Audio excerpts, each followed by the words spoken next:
Ya Allah, salam olsun bizi izleyen herkese. İraq şirkətimizin değerli nümayəndəsi Əlimov qardaşımız, şirkətimizin elə rəhbəri adları. Fərqi yoxdur. Yeməkxanadayıq hal-hazırda, Kərbəlada otelimiz.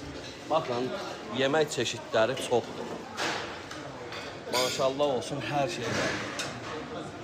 Güləsindən tutmuş, toyuğundan tutmuş, makaronundan tutmuş, bacımcan, kartoşka, salatda, nə istəyirsən var.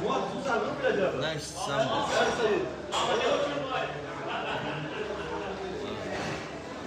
Bəh.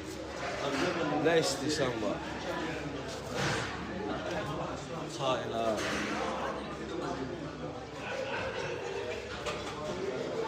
İnşallah xidmətinizdəyik.